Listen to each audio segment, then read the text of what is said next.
Oké, we gaan erin vliegen. Mensen die nog een beetje later komen, zijn uiteraard van harte welkom. Hè? Goedemiddag allemaal en welkom bij dit webinar. Ik ga hier naar de eerste slide. Voilà. Het is het tweede webinar van Peers and Prompts. Peers and Prompts is een reeks van lunchwebinars. Elke maand hebben we er eentje. Ik ga straks aan het eind nog eens die QR-code tonen waar je ze allemaal terugvindt.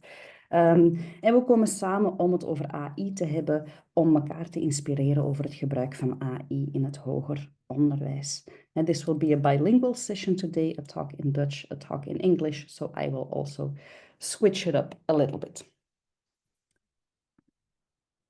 Voilà, mijn naam is Lisa, ik werk voor de Vlaamse AI-academie en ik ga de sessie modereren vandaag via Vlaamse AI-academie.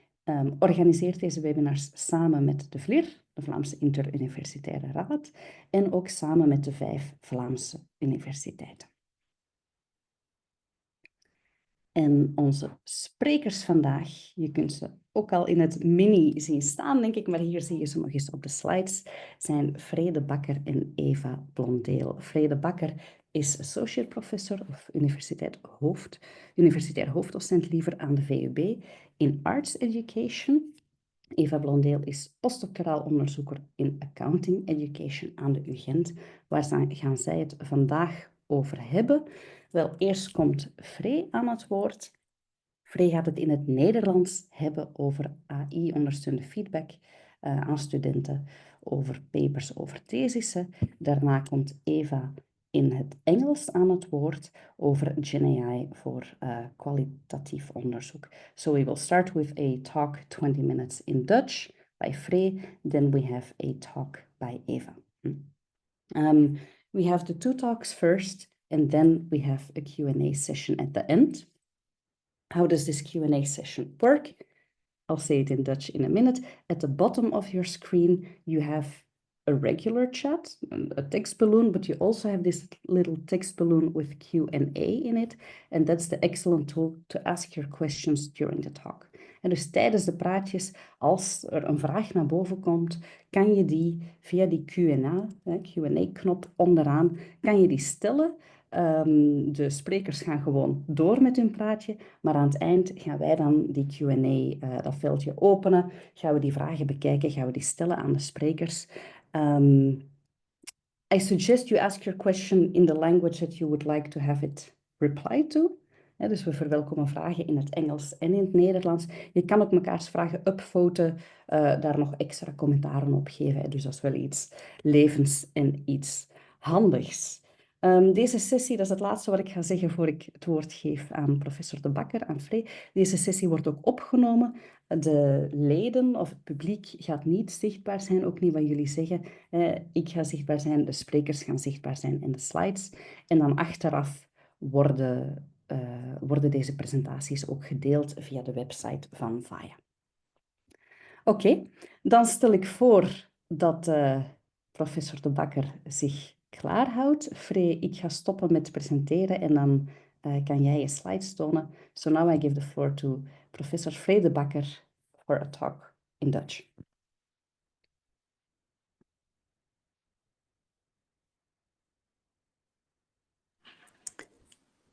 Dankjewel.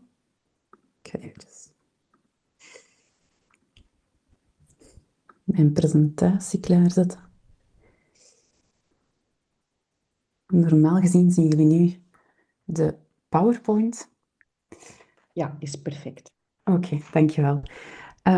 Goedemiddag iedereen. Ik ga het vandaag hebben over generatieve AI als assistent in feedback. Waarom of hoe zijn we hiertoe gekomen? In het academiejaar 2024, 2025 merkten we stilletjes aan een stijgend studentenaantal en ook een stabiel docententeam. En dat heeft gemaakt dat we gaan kijken en gaan exploreren zijn hoe dat AI ons kan ondersteunen om tijdige, concrete en bruikbare feedback te geven. We hebben een ontwerpfase gekend, een pilootfase en vervolgens zijn we op basis daarvan ook aanbevelingen gaan doen. En ik ga eerst onze ontwerpfase toelichten. We zijn als ter voorbereiding van eigenlijk het hele project zijn we workshops met studenten gaan doen, workshops met docenten. We zijn ook AI-experts gaan interviewen, AI-experts in het hoger onderwijs. Denk bijvoorbeeld aan zij die kennis hebben van learning analytics of zij die thuis zijn in onderwijsprofessionalisering van docenten. En tot slot zijn we ook literatuuronderzoek gaan doen. En dat heeft eigenlijk geleid, en dan zit ik op de rechterkader van de slides, tot enerzijds een rapport over AI-vaardigheden. Ja, we moeten onze studenten kennen, kunnen, welke attitudes, AI-attitudes hebben ze nodig op het einde van hun studieloopbaan. Welke AI-tools zijn interessant? Welke noden zijn er? Welke kansen biedt het ons? Wat zijn de uitdagingen en good practice in het beroepsveld? En daarop volgend zijn we een visie gaan ontwikkelen als vakgroep, waar dat er 3 opleidingen ook onder thuis horen. Dus we hebben toen enkele keuzes gemaakt van we gaan ons focussen op schriftelijke opdrachten. We gaan ons ook focussen op formatieve feedback, dus niet summatieve feedback op het einde van een zittijd. We gaan, hebben we eigenlijk de vrijheid aan de docent gegeven, wanneer dat je bijvoorbeeld, is dat na week 3, week 6, week 8, dat lieten we aan de keuze van de docent over. En hoe zouden we dan omgaan met AI-feedback, was het idee van oké, we blijven wel nog altijd de docent als een belangrijke interventie zien om die output die AI genereert te gaan reviseren. En verder ook bijvoorbeeld een van de keuzes dat we gemaakt hebben, is om kwalificaties te vermijden. Dus niet te vragen aan AI om bijvoorbeeld te zeggen van dit vind ik uitstekend, of dit is onvoldoende, of dit is om te vermijden dat er verkeerde ideeën ontstaan over de ontwikkeling van een paper van een student. Of ook om dat we eerder naar suggesties zouden gaan om te verbeteren in plaats van al meteen kwalificaties te zetten op iets dat studenten ontwikkelen doorheen het semester. Tot slot heeft dat ook geleid tot een theoretisch kader. En dat theoretisch kader bestaat eigenlijk in eerste instantie uit 7 principes van Nicole en Mark Verleendijk. Die 7 principes hebben ontwikkeld rond effectieve feedback. Dat is gesteund op zelfregulerend leren en ook formatieve beoordeling. En waar het bestaan die 7 principes, effectieve feedback verduidelijk goed presteren. Dus de student moet weten wat van hen verwacht wordt. Effectieve feedback moet zelf-evaluatie en reflectie stimuleren, zodat ze echt kunnen reflecteren over hoe dat ze zichzelf kunnen verbeteren. Het geeft ook kwaliteitsvolle info over een leerproces, dus niet alleen maar aanduiden wat fout is, maar ook van waarom iets problematisch is bijvoorbeeld.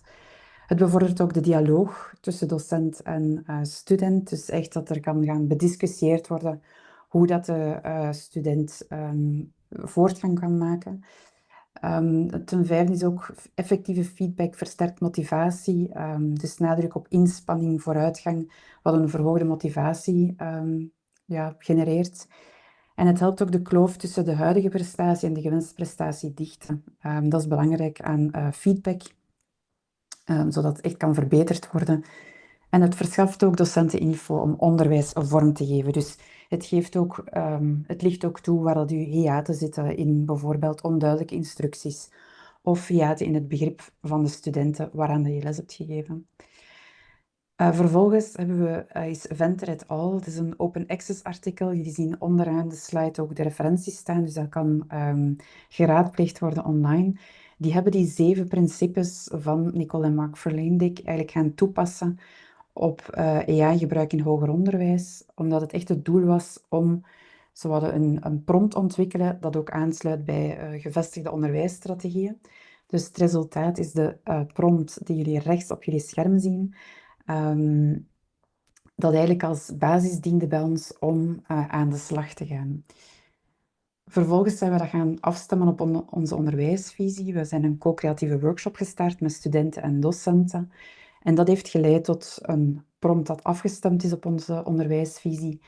Ook een rubriek, bijvoorbeeld voor de masterproef, maar ook voor de specifieke vakinhouden waarin de prompt wordt gebruikt met specifieke indicatoren. En we zijn ook informed consents gaan ontwikkelen voor studenten, die ons eigenlijk tot op vandaag nog toestemming moeten geven om hun werk in een AI-tool te steken. Hoe zijn we die prompt dan gaan verfijnen? We hebben daarvoor 2 conceptuele prompting frameworks gevonden. Jullie zien hier rechts staan. We zijn die gaan vergelijken en we vonden dat die elkaar ook aanvulden. Dus je hebt verschillende componenten en die ondersteunen dus die 2 frameworks ondersteunen docenten om eigenlijk duidelijke en doelgerichte prompts te schrijven. Wanneer welk kader gebruiken? Dus het prepare framework gebruik je als je het echt gaat je prompt nog ontwikkelen. Dus als je nog aan het experimenteren bent. Dus je hebt die basisprompt en dan kan je wat beginnen experimenteren via bijvoorbeeld allerhande vragen dat we ontworpen hebben. Zoals bijvoorbeeld, je kunt rechts een voorbeeld zien staan. Het prepare framework van, ja oké, welke criteria wil je dat de AI volgt, bijvoorbeeld? Doe je dat aan een rubriek of doe je dat niet? We hebben beslist om bij elke prompt een een vakspecifieke rubriek toe te voegen. Wil je ook bijvoorbeeld een grens zetten op het aantal woorden dat uw AI eigenlijk feedback geeft? Dus je kan daarmee wat experimenteren en ook een sterke structuur van je prompt opbouwen. En vervolgens het andere kader is het promptkader, is eerder om je prompt te finaliseren. Om zo nog eens een finale check te doen van oké, is de prompt volledig en ethisch verantwoord. Ook wat betreft wat dat je eigenlijk aan het AI vraagt in functie van de formatieve feedback die je uiteindelijk aan jouw studenten wilt geven. Vervolgens zijn we in de pilootfase beland. Welk proces hebben we daarvoor toegepast? We hebben die prompt ontwikkeld en we zijn die gaan toepassen bij schriftelijke opdrachten in 4 cursussen en 20 masterproeven.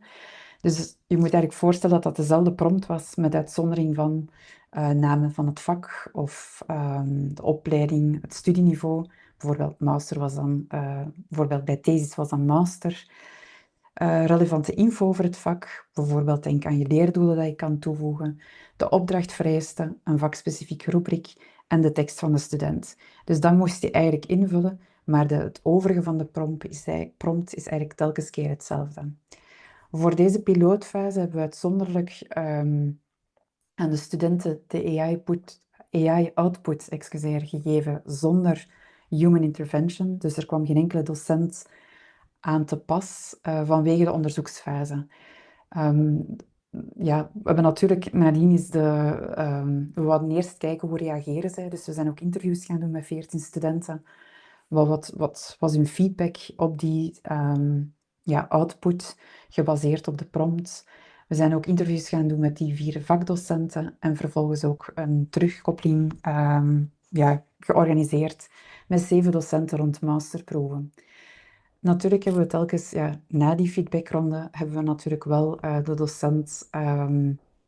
is de docent in contact gegaan met elke student en heeft natuurlijk wel nuance gebracht bij de feedback of extra info toegevoegd of zaken ontkracht die er eigenlijk fout in stonden en dergelijke. Dus vandaar een tijdelijke keuze om de student eerst de AI-output te geven, zonder dat de docent er nog naar had gekeken. Puur voor onderzoeksfase.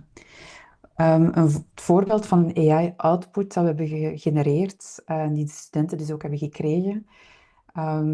Jullie kunnen dat ook een beetje rustiger nalezen.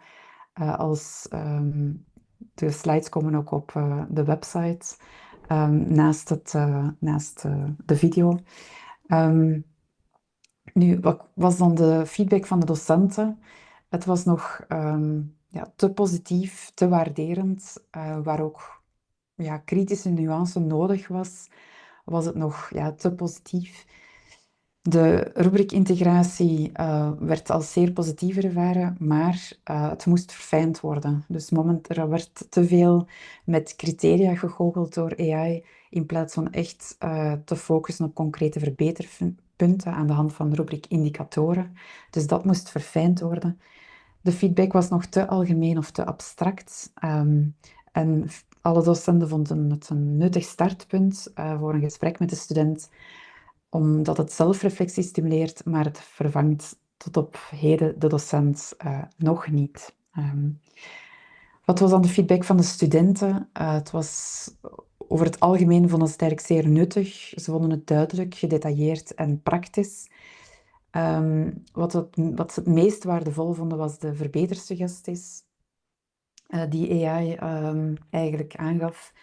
Er waren wat gemengde gevoelens. Het was enerzijds motiverend, maar toch vonden de studenten het ook soms te positief of te weinig kritisch. Het ondersteunen hun reflectie, maar het miste nog expliciete reflectievragen. En zij zagen AI als een controlemoment. Van, zit ik op het juiste spoor? Dus ze waren echt op zoek naar bevestiging. Hetgeen ja, natuurlijk positief kan zijn als de student op een goed spoor zit. Natuurlijk kan het soms ook, is de nuance dan weer nodig in geval dat AI te positief zou zijn in functie van de tekst die voor ligt. En er was ook wel wat twijfel bij de studenten over de betrouwbaarheid. Is er toch nog behoefte aan validatie door de docent? Dus wat hebben we dan gedaan? We hebben die terugkoppeling gedaan naar docenten en we hebben dan beslist om de prompt nog te verfijnen en vervolgens ook een custom GPT te ontwikkelen. En wat zijn dan eigenlijk onze aanbevelingen op basis van de ontwerp- en pilootfase? Eigenlijk, ja, die custom GPT heeft heel wat voordelen bij terugkerende taken. Dus het is tijdbesparend voor de docent. Ook al was het dezelfde prompt met maar een bepaald aantal zaken dat je zelf nog moest toevoegen. Als je een custom GPT maakt, is het toch nog meer tijdbesparend, omdat die cursusinfo en de rubriek dan ingebed is. En je krijgt meer consistente en contextspecifieke feedback.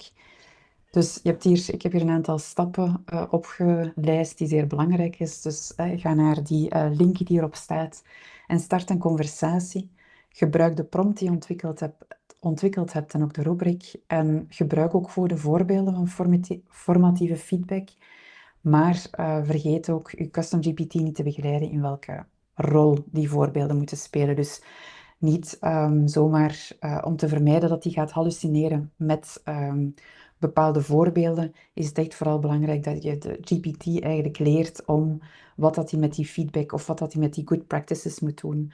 Een voorbeeld daarvan is gebruik dit als maatstaf voor duidelijke feedback te geven. En dan zie je rechts eigenlijk een illustratie van hoe zo'n custom GPT de backbone daarvan kan uitzien. We zijn daarmee aan de slag gegaan en hier zie je een voorbeeld van een AI-output van een minder kwalitatieve schriftelijke opdracht. En links zag je bijvoorbeeld dat de vorige prompt eigenlijk vooral zei van "This is the strongest part of your draft", wat misschien wel het geval was. Maar eigenlijk de paper zelf was beperkt, ja, was eigenlijk niet zo sterk. En eigenlijk door de AI, of door de prompt, excuseer, nog te gaan verfijnen, en dat ook een custom GPT, waardoor je echt consistent en contextspecifieke feedback krijgt, hebben we een veel betere AI-output kunnen genereren. Je ziet rechts hoe dat met de custom GPT dezelfde paper eigenlijk een andere output genereert. The literature review shows a commendable first effort and engages with a mix of sources related to social impact. Dus we hebben gemerkt eigenlijk dat daardoor onze AI-output voor formatieve feedback eigenlijk enorm de kwaliteit gestegen is. Dus stapsgewijs gebruik en enkele aandachtspunten nog, dat belangrijk is om aandacht aan te geven, is schakel de optie Improve the model for everyone uit, vanwege dataprotectie. Vraag ook toestemming aan de student, anonymiseer het werk van de student, maar gebruik een nummer, zodat je ook als er bijvoorbeeld bij een thesis op een verloop van een academiejaar verschillende delen worden doorgestuurd, dat je ook eigenlijk kan voortbouwen op die specifieke chat. We raden aan om een custom GPT op te zetten met een rubriek. Gebruik een aparte chat per student en rapporteer je belangrijkste bevindingen in bullets als docent, waardoor dat je feedback nog meer nuance kan bieden via je custom GPT. Controleer achteraf op accuraatheid en toon en combineer AI-feedback met je eigen feedback als docent. Dus samenvattend, AI-feedback is aanvullend, maar nog niet vervangend. Koppel prompt aan rubrics en leerdoelen en begeleid studenten in interpretatie en reflectie en zorg voor transparantie en toestemming. Wat zijn de volgende stappen? Binnen onze opleiding gaan wij die AI-feedback in evaluatiepraktijken gaan verankeren. Dus we hebben nu een custom GPT voorbeeld voor thesis over alle docenten. We gaan die nog een jaar nemen om die nog wat te testen en die hopelijk ook nog wat te verfijnen. We gaan het ook breder uitrollen, bijvoorbeeld onder andere via lunchsessies naar andere opleidingen en faculteiten. Op instellingsniveau proberen we om informed consent op te nemen in het onderwijs- en examenreglement, zoals bijvoorbeeld plagiaatsdetectors zoals Turnitin, dat eigenlijk ook een automatische toestemming wordt voorgegeven in het onderwijs- en examenreglement. Dat zou ons heel wat tijd besparen als we dat ook zouden doen met dit gegeven. Technisch zou het ons ook nog wat werk besparen dat het kan geïntegreerd worden in het leerplatform, zoals Canvas of andere leerplatformen, om manueel werk te beperken. En pedagogisch gaan we ook nog meer gaan verkennen hoe dat we studenten kunnen ondersteunen in AI in te zetten als leer- en feedbackinstrument. Dus dit project was vooral hoe dat het docenten kan ondersteunen in in het geven van bruikbare tijdige feedback. Maar nu gaan we ook nog gaan kijken hoe kunnen studenten AI inzetten als leer- en feedbackinstrument. En dit was een overzicht van het project Generatieve AI als assistent in feedback. Dankjewel voor het luisteren. Dankjewel, Free. Heel interessant. Ik zal als enige hier applaudisseren. Maar ik zie ook virtuele handjes komen. Thank you so much, professor De Bakker. We hebben hier enkele vragen binnengekregen. De Q&A is tot leven gekomen. Free heeft ons op voorhand verwittigd dat zij om 12:30 moet vertrekken, dat weten we. Daarom stel ik voor dat we nu enkele vragen nemen. Andere vragen zullen wij schriftelijk nog doorspelen. Hè. Kan jij Prima. die ook zien, Free? Of, Ik kan ze ook zien, ja. Oké, super. Ja, dan kan je er misschien zelf ook eens doorgaan. Ik zie een paar vragen die over hetzelfde gaan. Zitten we hier met een betalende versie? Wat is zo'n custom GPT precies? Ook een vraag over Ja. tijdsbesparing. Ik zou zeggen, ga je gang in de minuten die ons nog resten. Oké, het gaat inderdaad, ik ga proberen een aantal vragen die snel te beantwoorden zijn. Het gaat inderdaad voor een betalende versie die wij als docenten hebben gebruikt in de pilootfase. Een custom GPT, maar als je geen betalende versie hebt, is het vooral belangrijk om het uit te zetten dat wat je invoert, dat het model traint. Dus maar wij hebben als docent een betalende versie gebruikt. Een custom GPT kan je maken met een betalende versie, maar kan je niet aanpassen als je geen betalende versie van ChatGPT hebt. Dus we hebben ook met ChatGPT gewerkt.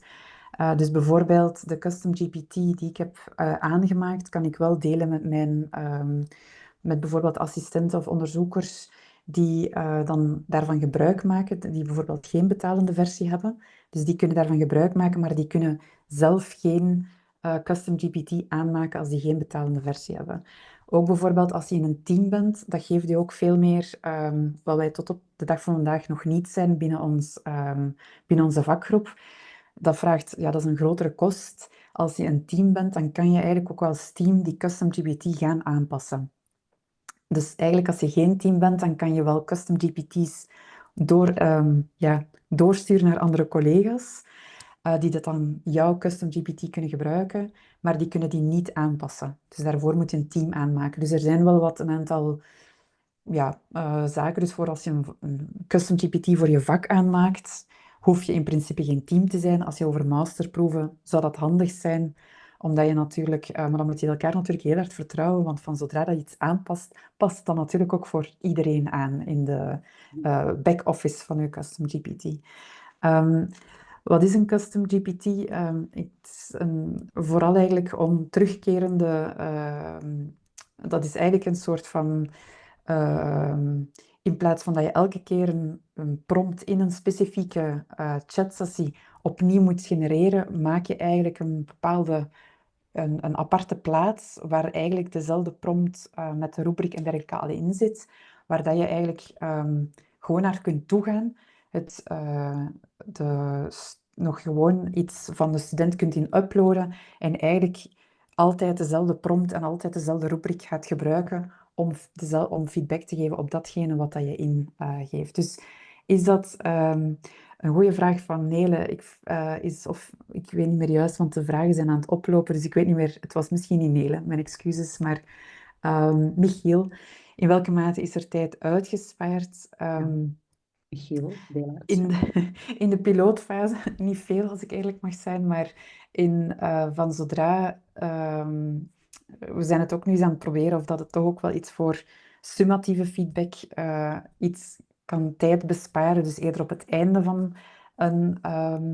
van de zittijd.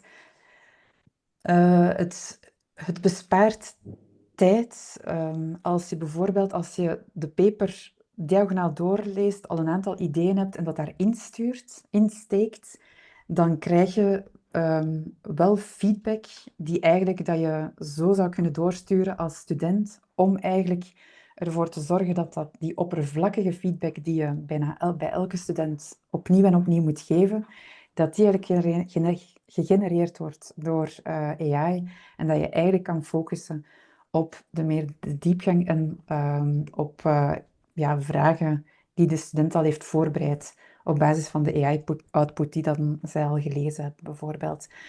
Dus je bespaart misschien niet per se veel in tijd, maar je hebt gewoon meer tijd om het over meer diepgang te hebben dan eigenlijk over de oppervlakkige feedback, zoals het is te condens geschreven, het is te oppervlakkig, je structuur is niet logisch, je bent daar referenties vergeten en dergelijke.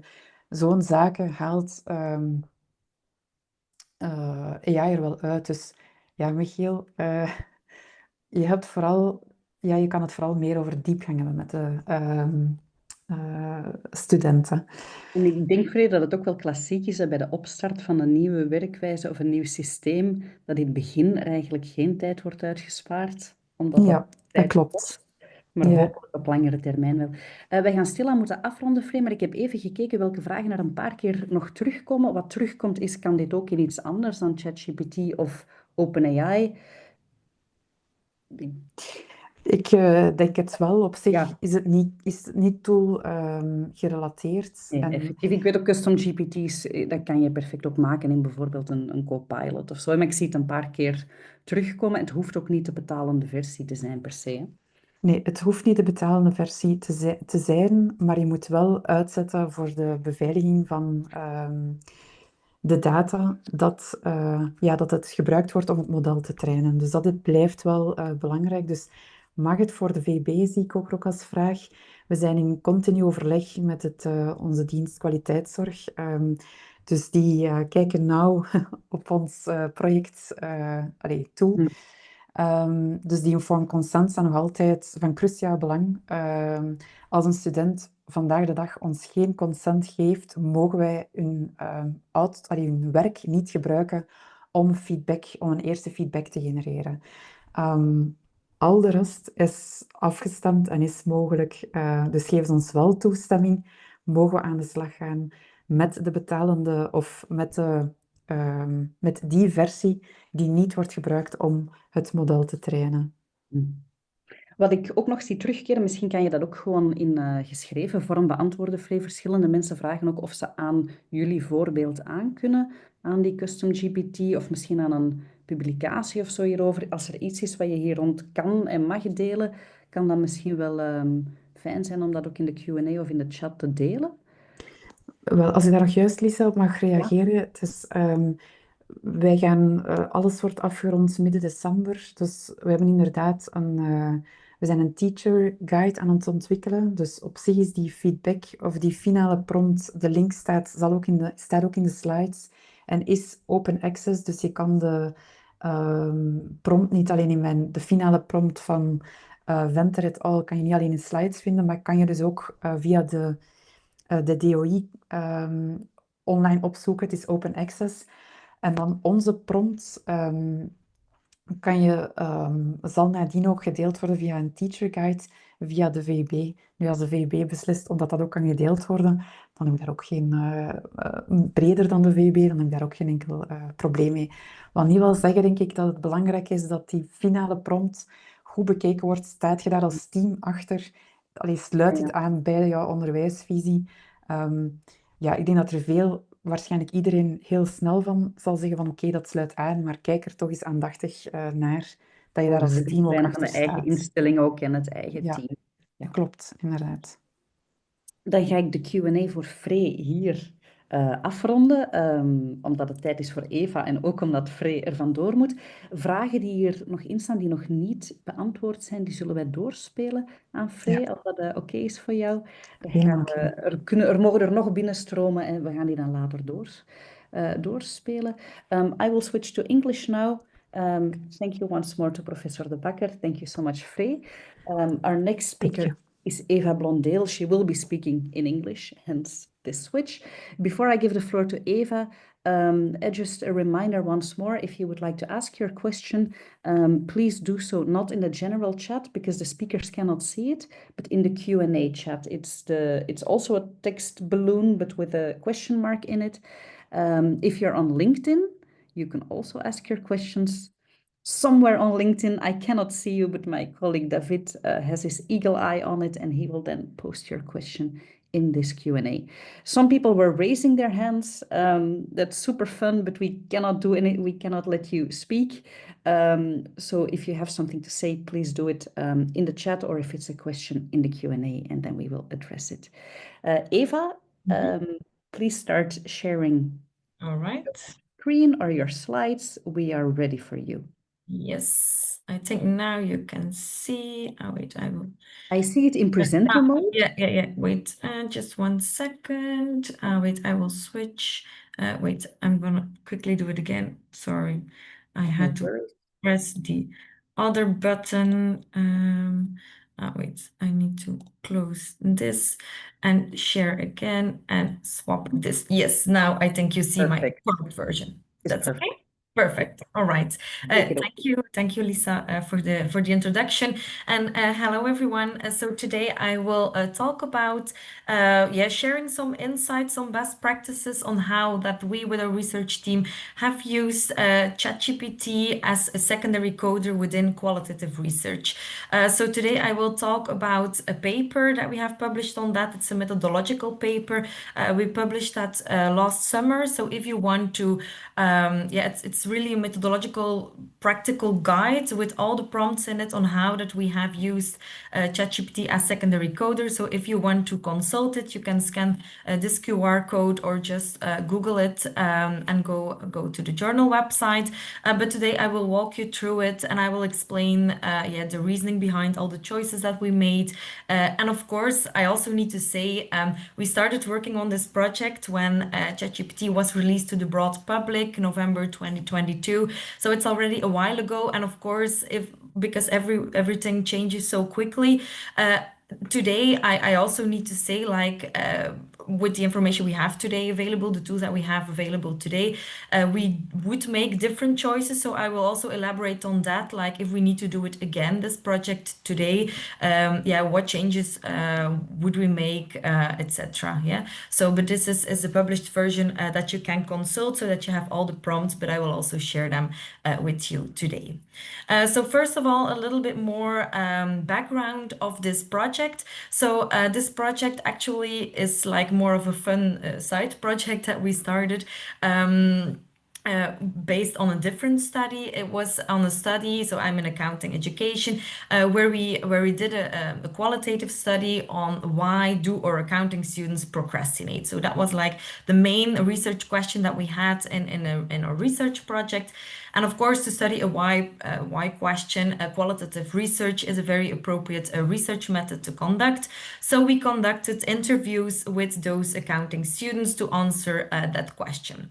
It's a very rich method, but of course, it also consists of several steps that you need to do within your research methods. So it's also rather time intensive, despite the fact that it's very rich, that you have rich data. It's also quite time intensive. And I was conducting those interviews and doing that study at the time that ChatGPT was released, so in November 2022. I was also in the US at that time, so yeah, I was inspired by that environment, by that release. So we asked with the research team the question, like, for all those interviews, for that long process of qualitative research, how can we use those large language models that we can freely consult to help us, to assist us in qualitative research. So at that time, we chose for ChatGPT. Why? Well, just because it was released at that time, and that was then the only tool that everyone was using. So that was the rationale behind the use of ChatGPT at that time. So regarding qualitative research, you have several steps. I already mentioned that, and I want to clearly indicate the different steps and for which steps that we have used ChatGPT in this case. So of course, you start your research with selecting your participants, you make your interview guide, you collect the data. So I did 36 interviews with the students. That was in Dutch. Then, of course, you familiarize yourself with the data, you read through or you first listen to the interviews again, then you transcribe them, you read manually through all those transcripts. So that's everything that I did as a primary researcher of that research project. Then we developed a coding scheme. Very important, we did that in a deductive method. It's a bit technical, related to qualitative research, but that means we developed it based on the literature. So based on the literature, we developed a coding scheme, and then we started to code and perform a content analysis on the data with the coding scheme. And then last but not least, and this is where we're going to focus on today, you have the validation and the verification process. So in qualitative research, this is the process where you check, like, okay, as a primary researcher, I read through the interview transcripts, I coded them with my coding scheme, but can I trust the coding that I have performed? So usually you appoint a secondary coder to do part of that coding process again. And so this is where ChatGPT came in, because we wanted to see, like, specifically for that last step within qualitative research, so for the validation, the verification process, can we use ChatGPT for that as a reliable secondary coder or not? So you see, like, all the first steps were all performed by a human, let's say. So step 1 until 5, I did that as a primary researcher. And then for step 6, we did ask to a second human, secondary researcher, secondary coder, to code part of the interviews again. And then for this research project, we were very interested, like, is ChatGPT able to do that? So that final step, the verification, the validation, was performed again by ChatGPT as a secondary coder. So in this case, we did step 6 twice, actually, so by a human secondary coder and by ChatGPT as a secondary coder, because of course we wanted to be able to compare, like, is ChatGPT reliable to do that or not? Yeah. So that's a bit of the background. I told you I will also share some insights, some things that I've learned from that process, and I would do differently today. And I think if we look at these 6 steps, then first of all, I did the transcription back then. So what is it, 2.5 years ago, almost 3 years ago, with the Word Online, the 365 online version. That was good. I got good transcriptions. But now, and I speak for Ghent University, we have a Whisper AI license that runs on the supercomputer of our university. So if I would need to transcribe interviews again, then of course I would use that kind of tool, because it's like safe within our university. And of course the same holds for the tool. Back then we chose to do this with ChatGPT, but if I would do it again today, I would definitely choose to do it in Copilot again, because our university has a license, and then we are in the Ghent University ecosystem, let's say. So these are already two takeaways that I definitely want to give to you for if you want to play and try this yourself. Then how do we do it? So very practically. So of course we developed our guidelines, let's say, on an existing framework. Back then it was on a working paper of the KOK, but now that paper is also published last year, so you can also consult that if you want. And that's a paper in accounting, because we are working in the field of accounting, and they were talking about how GenAI could be used in the research field of accounting. And then very important, so we analyzed transcripts, but we used like kind of filtered transcripts that we gave to ChatGPT. So what do I mean with filtered transcripts? So we excluded irrelevant is maybe the wrong word, but we excluded content that was not related to the main research question. So remember here, the research question was, we want to analyze or want to know why students procrastinate. So for example, the part where I welcomed the student in the interview, where I shared some practical details and stuff, we all excluded that, and we have not provided that input to ChatGPT. And then, of course, very important, we removed all identifiable and personal sensitive information that was in the interview transcript. So all the names of the students were deleted when we provided the transcript to ChatGPT, to the model. So that's what I mean with filtered transcript. So only like really the paragraphs focusing on procrastination, and of course, not mentioning any name or identifiable information. We developed a different sequence of prompts. I will share them with you in a minute. And we did that on the rule-based approach. So I will explain you what that means. So we provided the model with information, and we said like, okay, this is rule 1. Please remember this rule, and also, of course, apply that rule in your analysis. So that's like the rule-based approach that we have used. And we combined that with a few-shot approach. What does that mean? Well, within our prompt, we have also included some examples. So examples like, okay, this is the input, this is how we would solve it, and this is the output. So like we worked out one interview transcript, we did that a second time, and we did that a third time, so that the model also sees like, okay, this is what I would get, this is how I need to solve it, this is how the output should look like. So we provided that in 3 examples, and then we said like for the 4th example, okay, let's go, now it's your turn. Yeah, so we combined the rule-based and the few-shot approach to do our analysis.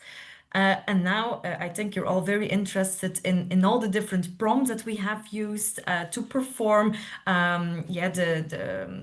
the interview analysis with ChatGPT as a secondary coder. And these are like 7 prompts, and I will walk you through it. But of course, they're also in the paper, so you can use them and read them at your own pace. But at the beginning, we first designed a prompt where we explain to the model what its role is. So here we say like, okay, you are a researcher, you're going to perform a qualitative textual analysis, etc. And we will also explain that the transcripts are in Dutch. And then remember that we adopt a rule-based approach. So we said like, okay, the role that you are assigned to, well, this is rule 1, and keep that rule in mind throughout the entire analysis. And then, of course, after this prompt, I don't want ChatGPT to give me a full response immediately. So I said, like, you just need to wait. You can only start when I say analyze. And in the meantime, just respond that you have processed this rule and that you wait for the next input. Yeah. So this was the first prompt. So we assign a role to ChatGPT. Then after this, the second prompt, we explained the task. So here I said like, okay, we interviewed first year students. Your task is to extract the reasons for procrastination. And very important, if you want the model to execute that task properly, you of course also want to model to know what procrastination is or how we defined it in our research. And so here I explained the definition that the model needs to keep in mind when analyzing the data. And I said like, okay, the task, this is rule 2, so you need to remember this as the second rule. Yeah, so this we had the role, we had the task, so that was the second thing. Then of course, third, very important, we explain to the model like what is the input and what is the output that we expect from you. So the input is a written paragraph, a written transcript excerpt that we will give. And as output, we expect you to provide it here in this format. So in the output, we always expect you that you say first like analysis completed, and then you list all the reasons for procrastination. And we also expect like if you cannot complete the analysis, then you should print like, okay, the analysis failed. And then, of course, you should explain why the analysis failed. Yeah. So this was rule 4, where we explained rule 3 and 4, where we explained respectively the input and the output. Yeah.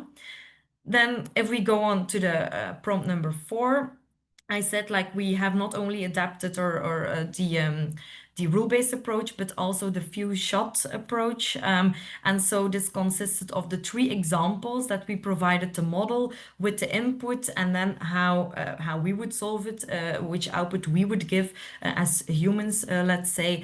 And we did that for 3 different examples. So here you see one example. I have not added example 2 and 3 here, so that the slide is not too packed, but you can find it in the paper.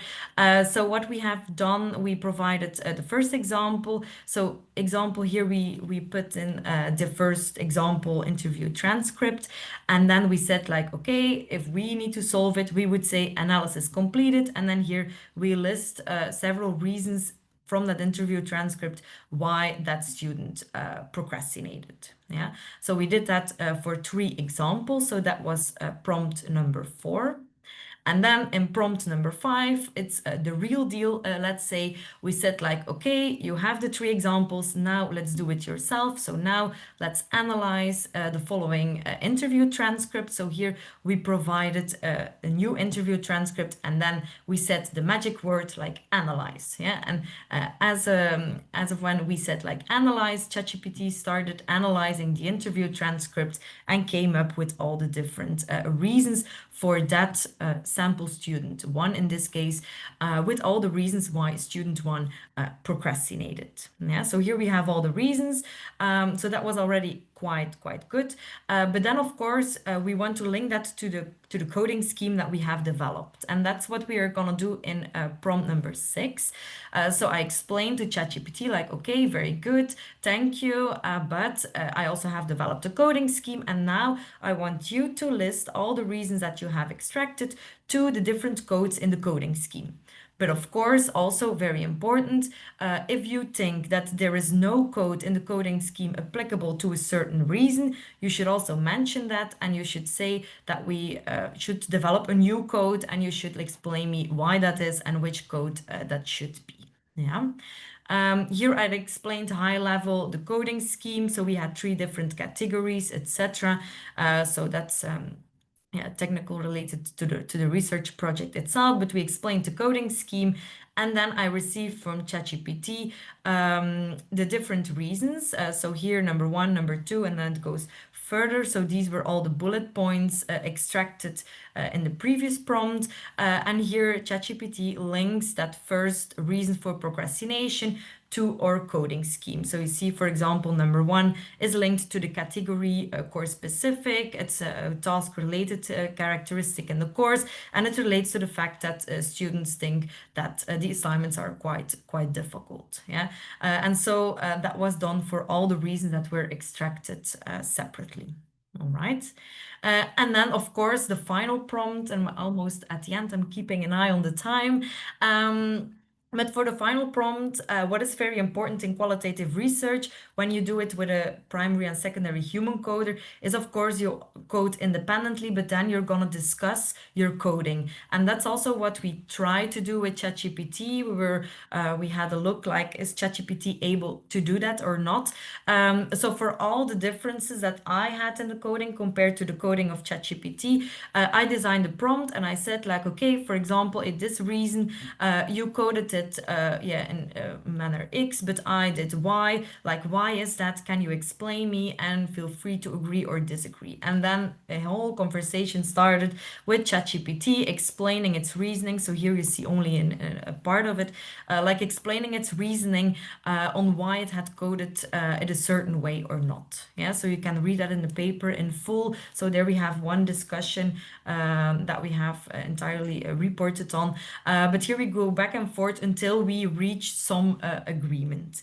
And of course, I can also think that you're very interested in that agreement, like in how many instances have you agreed with ChatGPT or the other way around.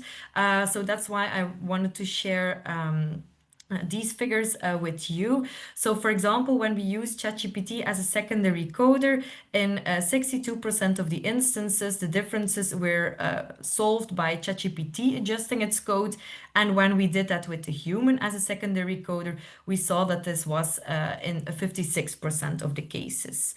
Of course, I as a primary researcher also adjusted my code sometimes. This was in 34% of the cases with the human coder and in 30% of the cases when ChatGPT was the secondary coder. Then we also have some instances in which we have not adjusted our code or both adjusted our code, but this is in line either when we use the human or ChatGPT as a secondary coder. So this is all like quite rather technical, but of course we also want to know, like from this study, from this project where we try to play with it, whether ChatGPT is reliable to do this, and to draw some kind of conclusion on that, we compared like the Cohen's-Kappas score before we discussed the codes with either the human or ChatGPT and right after it. And we see like in both instances, Cohen's-Kappa before discussions were rather low. They were, in ChatGPT, it was of course still lower, even lower than with the human coder, but after discussion, we were able to increase both the Cohen-Kappa with the human or ChatGPT as a secondary coder. So in that regard, if we just look at these facts, we could say that we can use ChatGPT as a secondary coder in qualitative research. But of course, it was a side project where we tried to like see what is possible. But of course, it's very important when we do such things that we definitely keep in mind, the critical aspects, that we think about that critically on how that we do that, and if we can do this, because of course, qualitative research, it is important that you capture nuances and emotions in people's talk in the interview. So that's something that ChatGPT cannot do. Also, we noticed that ChatGPT made a lot of assumptions when we coded the data. So in the discussion, I figured that out. But if you do not that discussion part, then of course it's very dangerous that you just take those assumptions and go on with it.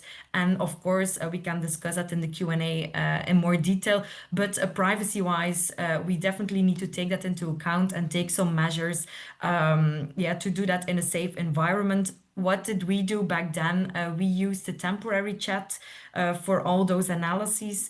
That was 2.5 years ago. So then the temporary chat was available. So we used that purpose for all the chats for the interview analyses. But of course, and Free also mentioned it, it's very important in your settings that you turn off, that you would improve the model for everyone, and all the different settings where you can adjust your privacy a bit. So it's very important if we do such things that we also pay attention to that. Yeah, so this was in a nutshell what we have done in this project. I hope that I'm still on time, but I'm happy to answer any questions related to that research project now or at a later stage. So thank you all for your attention. Thank you very much, Eva, for this very interesting talk. Eva kindly accepted our offer to stay 10-15 minutes longer for her Q&A. Before we dive into that, I'm going to welcome all of you to our next webinar. So if people have to leave earlier, they are still informed. Let me quickly share my PowerPoint for this. It's just one slide. Okay. So before we dive into this Q&A, note that in a month we would like to meet all of you again. In November, 20th of November, it's again a lunch webinar hosted by Vlir and Vaya and the Flemish universities. We have two speakers from U Gent and U Hasselt, both of them speaking in English, which is why I'm still announcing them in English.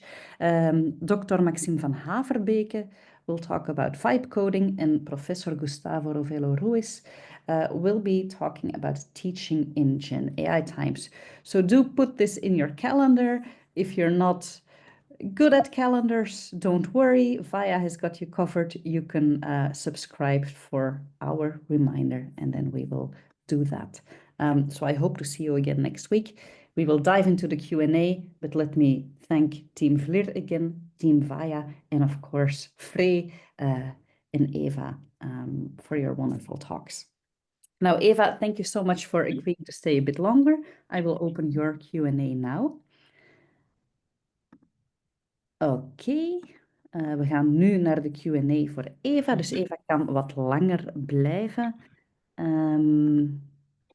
En wie nu moet vertrekken, kan ook achteraf de recording nog bekijken. And this will be recorded, so if you have to leave, you'll be able to see this. Eva, kan jij de Q&A zien? Ja, ik zie de Q&A, ik zie de verschillende vragen. I see that all questions are actually in English. Okay, so it was silly of me to switch to Dutch, No, sorry. no, we can do it in English. Perfect. I just need to see where it changed. Yeah, okay. Yes, all right. Many of the questions that I looked at are about the prompts. Maybe some can be combined. I leave it up to you, Eva, to see. Yeah, I'm just going to read through it. So I have first question here from Nico. So the experience with transcription with generative AI. So as said, for this project back then, we used the Word version. That was okay, but of course, that's not generative AI. So I now tried it again with the Whisper AI. And it's way better. It's actually it's very good. I would now always use Whisper AI for transcriptions, for interviews. Yeah, it was very good quality. Also, like if there were like different people speaking, it was also captured well. So yeah, I think now Whisper AI is a very good tool to do transcriptions with. So I hope that answers Nico's question. Then I will just go through it chronologically, Lisa, or... Dat is prima, Eva. Ik denk gewoon dat sommige vragen kunnen we misschien bundelen. En sommige vragen zijn ook meer geüpvote. Yeah, okay. I have not read through all of them. Maybe I first do one who is upvoted. So I see a question of Jeff, who is upvoted with a thumbs up. So the question is about the prompts, if they were in English or in Dutch. So the prompts were in English because... yeah, it was at the time that we were all still figuring out like these models, how do they work? And then I read some articles back then that they said like it works better when you ask your questions in English. So that's also why we did that. It was also based on for example, that paper of de Kock that's published now. So that's why we did it in English. I think nowadays, yeah, I would do it again. I would do it in Dutch actually, because we see like that doesn't matter anymore from our own experiences. But yeah, back then we did it in English with the Dutch transcription indeed. So that's that. So I hope, Chef, that answers your question. Then Kurt, I see, and that's upvoted twice. So Kurt disappeared. Where is it? Yeah.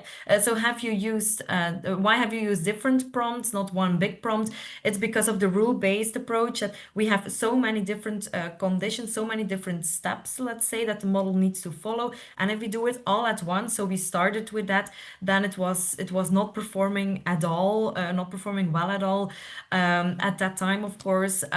So that's why we broke it down into separate parts and to go on with the rules, like first is a first rule that we set, and then like please remember that rule.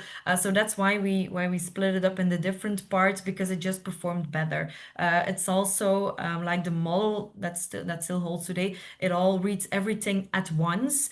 So the longer the prompts, the harder it is to read that in depth. So that's also why we have split it up in different prompts. But that's maybe related. I saw a different question, but I don't know where it is, regarding to the thinking models. And the reasoning models. It's also by Yeah. Nico. Okay, yeah, also by Nico. Thank you, Lisa. It's also related to that. Like right now, we have the thinking models, we have those reasoning models. So, what is the benefit of that reasoning model? Is that it first, like, yeah, thinks, let's say, before and makes a plan on how to execute the different tasks. So, if I would need to do it today, that project, I would definitely use a thinking model to see, like, is it better to do that? I would assume so. I would also assume that all the different rules, that we don't really need them anymore, but I would need to play around with it and see if the performance is equal. But yeah, the thing that we did, like with the rule-based thing, it's really similar to what the thinking models do nowadays. So that's also definitely a very good comment from Nico, to try it again with the reasoning models. Yes, thank you for that question. There's some questions also about reliability and time saving. Yes. So about time saving, so that's in the paper. So we calculated the time saving, and you save a lot of time when of course ChatGPT analyzes the interview. So prompt 1 until 6, that's it.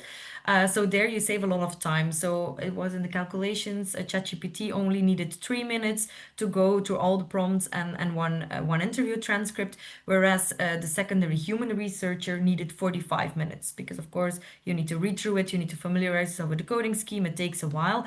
But then for the discussion part, it took us longer with ChatGPT compared with the human. With the human secondary coder, we just had a meeting, we sit around the table, and we discussed it face to face, and that only took us around 10 minutes for each interview. But with ChatGPT, it took me 22 minutes, because each time I had to type it out. I had to see, like, okay, this reason, okay, I coded this like this, and then of course you need to type it out. So it takes some more time than just having a face-to-face meeting with a person. So that was time saving wise, yeah, the biggest aspect that we have noticed there. Yeah, and then I think some questions, maybe if I can be grouped, I see by most different people, questions about reliability, trustworthiness of the LLM as a primary coder. Yeah. Yeah. So risk as a of I'm sorry. sycophancy or sycophant, I never know how to pronounce it. Maybe they all come together a little bit. Yeah, of course. Yeah, I see here the question of Nico as a primary coder. I would never use it as a primary coder. If I do the project again, it would always be like in the same sequence. So the first 5 steps that or the primary human researcher, that they perform it themselves, and only as a secondary coder that you can include an LLM, let's say, or a GenAI tool. I think it's very important, because yes, it's your data, that you still familiarize with it yourself, that you don't give it away to the model. It's also just my own thoughts about it, and it's also like the philosophy of our university, that GenAI tools can support you and can assist you in performing those tasks, but of course not being the primary researcher of a research project. I think then that we're in that regard, then that would be very dangerous, I think. So as a primary coder, I would never use it myself. That's just my own thoughts and my own experience. And privacy wise, yeah, it's hard. Yeah, for privacy reasons, I would definitely use Copilot, but then we have with thinking models downside. But for privacy reasons, I would use Copilot nowadays. Yeah, in ChatGPT, you can make all those restrictions and use a temporary chat like we did. But we did it back then. We had little knowledge that time, like what are they doing with your data, etc. But yeah, just for privacy reasons, I think Copilot is now a safer option, or use like an LLM that you run locally on your computer. Maybe that's even a better option. So yeah, that's related to the privacy issue. Thank you, Eva. I think we have time for maybe one or two more questions, and then Perfect. we Okay. can close the session. Okay. And then I There's will. some questions because I'm trying to mark them as done as you talk, but Yeah. maybe I'm missing some. So the Copilot one, I think you answered. Yeah. Yeah, it's the one of Copilot. That's an interesting one. It's Hmm. for the. Oh no, you talked about Copilot, but yeah, it's Yeah. not. Yeah. Yeah, I see it's about the codes. I think it's a coding scheme Yeah. that a participant is talking about.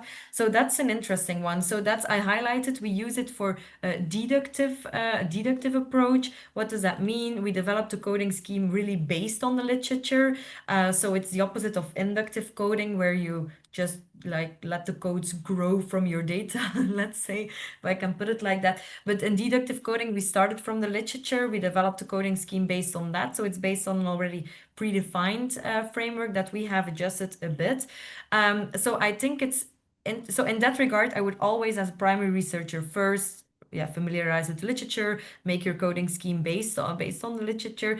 But then I think it's interesting. We have not done this for this research project, but in the future, I think it would be interesting, like that you ask a GenAI tool to give feedback on your coding scheme. Like, okay, this is a coding scheme that I have developed. Are the different codes sufficiently separated from each other, or do you think that one code is talking a bit or overlapping a bit with another code? So I think that would be also an interesting aspect in which you can use a GenAI tool, but only like to give feedback on the coding scheme that you have developed. Because in one interview, we had it as an output.